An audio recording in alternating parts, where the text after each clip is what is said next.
بسم اللہ الرحمن الرحیم۔ معزز خواتین حضرات، السلام علیکم ورحمۃ اللہ وبرکاتہ۔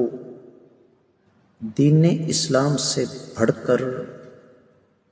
انسانی فطرت کے تقاضوں کو پورا کرنے والا کوئی دین نہیں ہے۔ میں نے یہ جملہ اس لیے بولا کہ قرآن مجید کے سبق میں پچھلی آیت مبارکہ ہم نے پڑھی کہ رب کائنات نے ایمان والوں کی ایک صفت بیان کی ہے کہ وہ اپنی شرمگاہوں کی حفاظت کرتے ہیں۔ آج کی آیت مبارکہ اس حوالے سے انتہائی زیادہ اہمیت کی حامل ہے کہ رب کائنات نے ہمیں یہ بتایا ہے کہ شرمگاہوں کی حفاظت تو ضرور کرتے ہیں، لیکن اپنی جو فطری ایک خواہش ہے اس کو پورا کرنے کے لیے ایمان والوں کی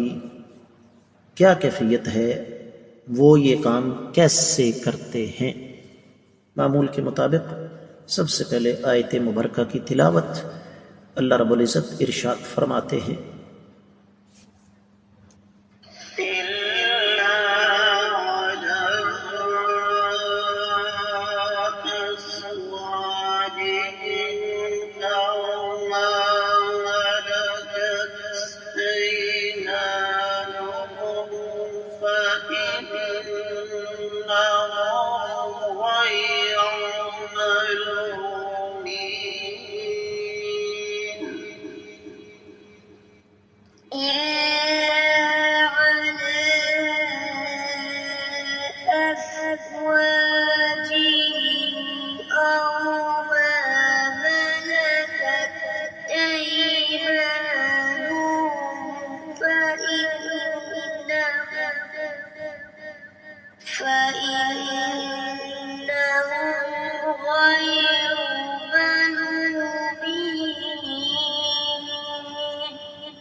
معزز خواتین و حضرات، رب کائنات کی پاکیزہ کتاب قرآن مجید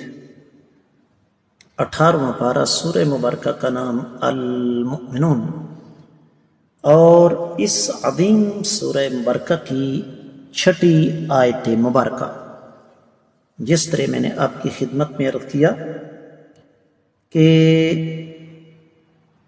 اس آیت مبارکہ میں اللہ ملک العلم رب الجلال والاکرام نے ہمیں یہ بتایا ہے کہ اہل ایمان اپنے فطری جذبات کو پورا کرنے کے لیے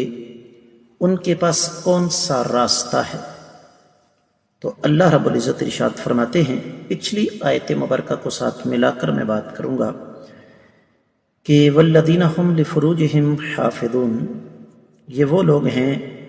جو اپنی شرمگاہوں کی حفاظت کرتے ہیں۔ پھر آگے فرمایا الا علی ازواجہم، ما سوائے اپنی بیویوں کے، او ما ملکت ایمانہم، یا ملکیت کی لونڈیوں کے، فإنہم، پس وہ، غیر ملومین، ملامتیوں میں سے نہیں ہیں۔ با محاورہ ترجمہ سنیے گا، سوائے اپنی بیویوں اور ملکیت کی لونڈیوں کے، یقیناً یہ ان کے معاملے میں ملامتیوں میں سے نہیں ہیں۔ معزز خواتین حضرات، امام ابن کثیر رحمۃ اللہ علیہ نے اس آیت مبارکہ کی تفسیر بیان کرتے ہوئے ارشاد فرمایا کہ ایمان والوں کی صفت یہ ہے کہ یہ سوائے اپنی بیویوں کے، جنہیں رب کائنات نے ان کے لیے حلال کیا ہے، اور لونڈیوں کے جو کہ جنگ کے نتیجے میں گرفتار ہوتی ہیں، ان کے ساتھ بھی ان کا جسمانی تعلق حلال ہے، اس پر کوئی ان کو ملامت نہیں ہے۔ اس حوالے سے پھر امام ابن کثیر رحمۃ اللہ علیہ بہت ساری چیزیں ہمارے سامنے رکھتے ہیں۔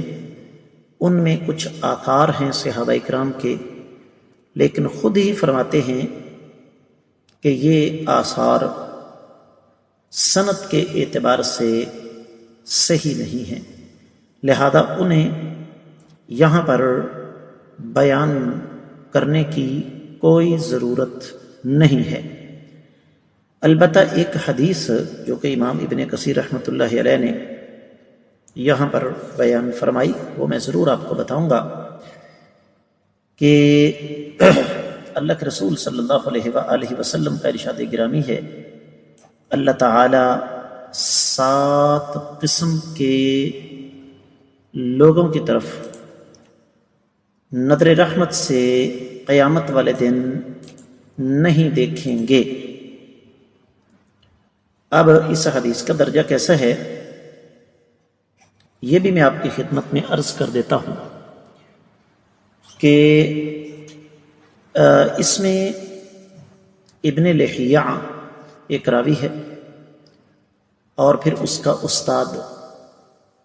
یہ دونوں پرلے درجے کے ضعیف ہیں، لہذا یہ روایت ثابت شدہ نہیں ہے۔ شیخ البانی رحمۃ اللہ علیہ اس حدیث کو سلسلہ احادیث ضعیفہ میں نقل فرماتے ہیں اور نقل فرما کر فرماتے ہیں کہ یہ روایت ضعیف ہے۔ تو تفسیر ابن کثیر میں جو کچھ بیان ہوا وہ اتنا ہی۔ دیگر کتب تفاسیر کی طرف جائیں تو اہل علم کی ایک بہت بڑی جماعت،